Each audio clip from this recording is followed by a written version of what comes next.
તમારું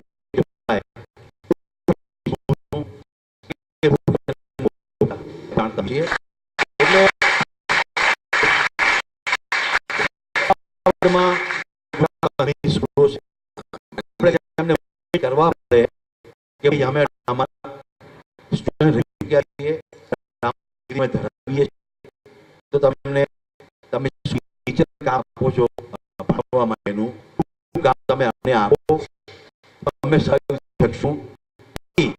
છેલ્લે જ વાત કહું, આ ટાઈમમાં સફાઈ થવું ખૂબ જ મુશ્કેલ છે. એનો દાખલો અહીંયા આપણી સામે છે. મારી સામે બેઠા છે. હું બરોબર ભણવા આવ્યો તે ભણતા હતા. અમે મજાક પણ કરતા હતા કે આર્ટ્સ અને સાયન્સ કોલેજમાં જ્યારે એડમિશન ન મળે ત્યારે પરફોર્મન્સ આર્ટ્સ શાળાએ જવાનું, ત્યાં ન મળે તો સુસાદ ધોકો મારો. અને એના પછી પણ અમે ચર્ચા કરતા હતા આના પછી શું. વાત સાચી છે, પણ અત્યારે પ્રસન્નજીએ કહ્યું છે તે એક નવી દિશા છે. એ દિશામાં કેટલાક લોકોએ કામ કર્યું છે. માત્ર તમે પૂછતું મારી છો બરાબર નથી. ખરેખર આ દિશાની અંદર આપણે આપણી એજ્યુકેશન ઇન્સ્ટિટ્યૂટ્સમાં જઈને આપી શકીએ અને ધીમે ધીમે થઈ શકાય ડેફિનેટલી. બાકી માત્ર આપણે ટેલિવિઝન બધામાં જઈએ રીતે વાત કરીએ એના કરતાં કદાચ બીજી દિશા હોય આપણે એક્સપ્લોર કરવી જોઈએ. I think the issue raised by theatre students here will be almost similar to any students of arts and humanities today, and also pure sciences, which is what I think morning speaker actually pointed out. We are all into applied courses, not into pure courses. So this is what the educational system is leading to. My question is, are we talking about education only in relation to employment? No, please don't get me wrong. I mean, all of us have to eat. We have to have a job and survive. That question is there. But I just want to ask one more thing about what theatre gives us, which is where I want to connect Prasanna's comment about being in theatre, being revolutionary in itself. I think where I'm a failure because I graduated in theatre, but then I wanted to be a theatre person. But then I'm yearning my life as a teacher, as a teacher in college. So I'm not a professional in the sense of taking theatre as a career. So you can come back and say, okay, you can talk because you're getting a salary. But then this is just when I'm getting salary, I don't have to stand and perform. Why am I coming back to theatre? And that is where my answer to being in theatre remains. Why do I do theatre? Because I want to do theatre. That's it. Whether you do, I completely agree with Prasanna. He says, if you're going to come to theatre in order to do revolution, then you're using theatre only as a means. But then I think being in theatre gives you a certain perception of yourself, whether in terms of communication or, what do I get out of that? I get the word that is not being uttered today in our life, tripti. I don't know. Tripti is there, I think Sanskrit food, so it should be there.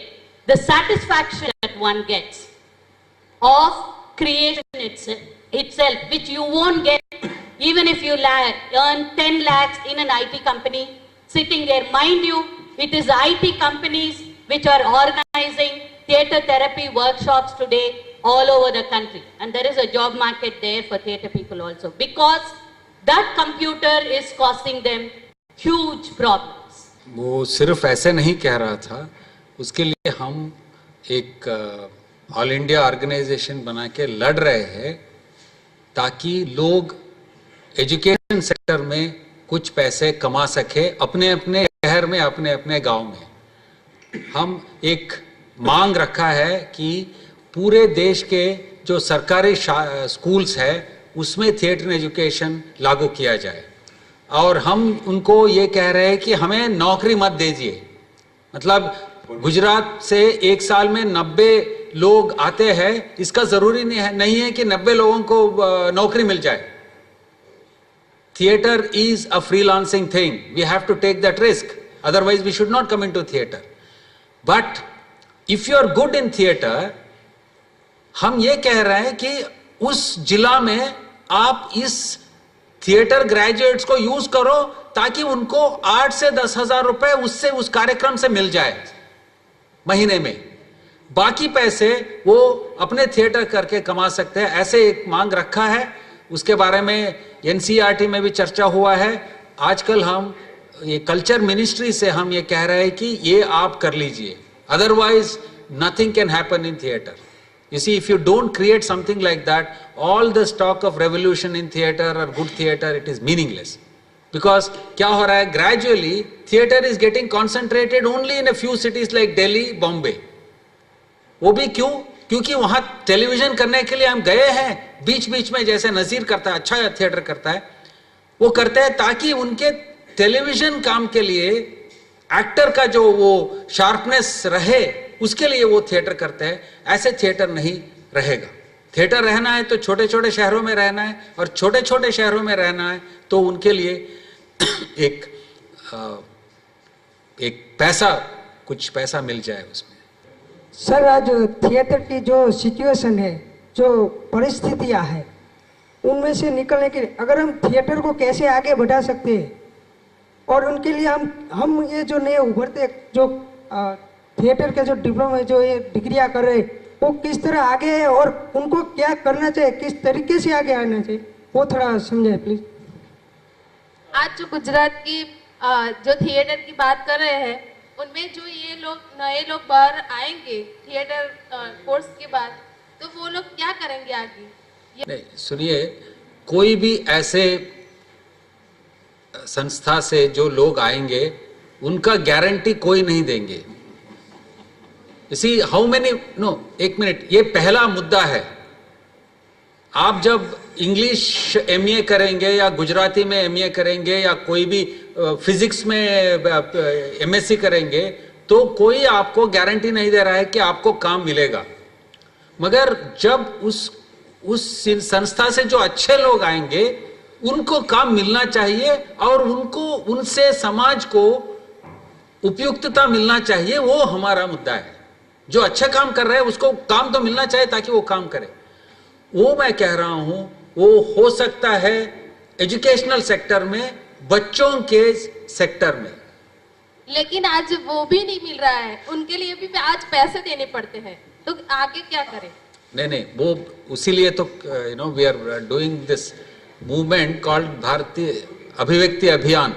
उससे demand रखा है, और demand के बारे में सरकार में चर्चा हो रहा है। हम भी यहाँ डिस्कस कर रहे हैं कि आप भी गुजरात से इसका डिमांड रखो, ताकि सरकारी स्कूल्स में ट्रेन्ड ग्रेजुएट्स को यूज किया जाए। नौकरी नहीं दे मगर यूज किया जाए, ताकि उनको 8 से 10,000 रुपए महीने में वहां से मिल जाए। वो एक पूरा प्रोग्राम है, उसका डिटेल मैं यहाँ नहीं आपसे जिक्र कर सकता हूँ, क्योंकि उसका जो डिटेल्स है वो कॉम्प्लिकेटेड है। मगर ये हो रहा है, आप भी उसका डिमांड रखिए। हो सकता है, और डिसेंट्रलाइजेशन भी हो सकता है। थिएटर लोगों को सिवाय बॉम्बे की तरफ जाए, they can go back to their small towns and work. That's all I wanted to say. Poona में मेरे एक दोस्त है मिस्टर समीर दुबले, वो लोग एक मूवमेंट चला रहे हैं, हाउ टू लिसन म्यूजिक।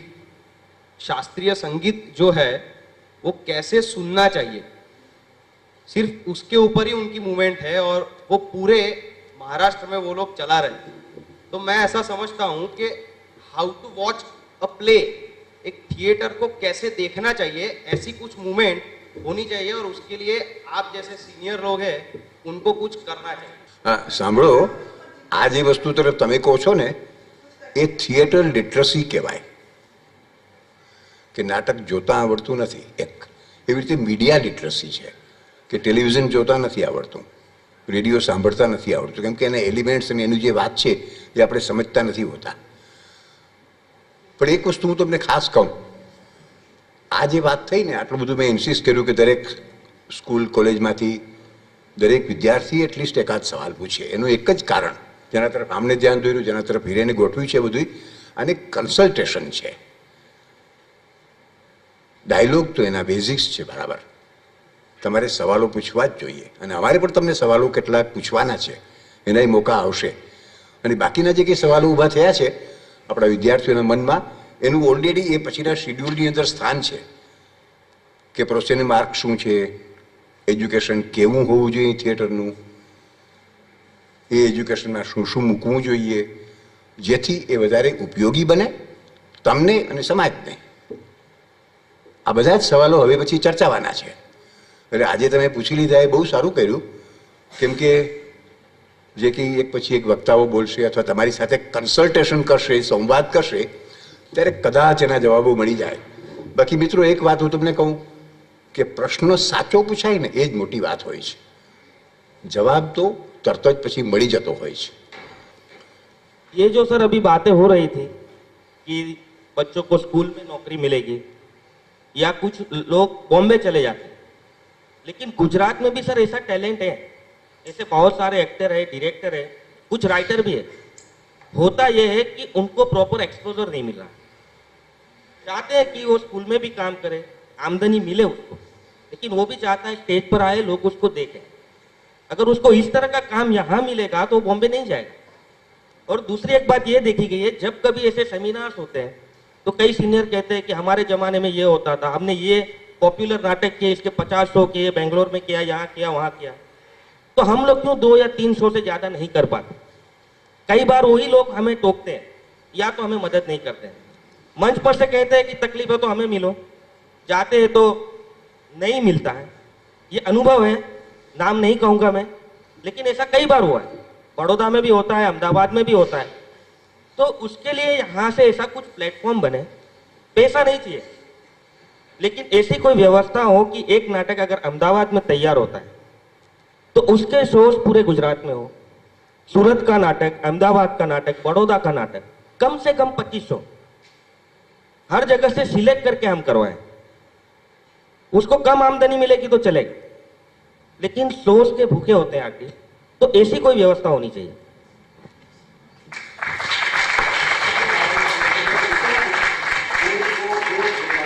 એ મિત્રની વાત પણ સાચી છે.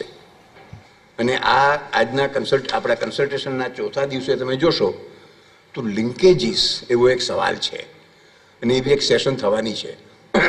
એની અંદર બીજું પણ ઘણું થશે, પણ તમે કહો છો એવું પણ થઈ શકે.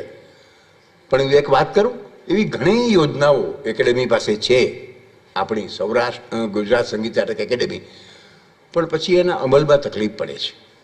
અને એ ગુજરાત એકેડેમી પાસે પણ જે છે એની અંદર એક આવું પણ આપણે ગોઠવી શકીએ, જે તમે કહો છો અસ્મિતાને નામે કંઈક અમુક યોજના આપવામાં આવે છે, માત્ર 4-5 શો થાય છે ને એની સાથે શું થાય છે બધું આપણે જાણીએ છીએ.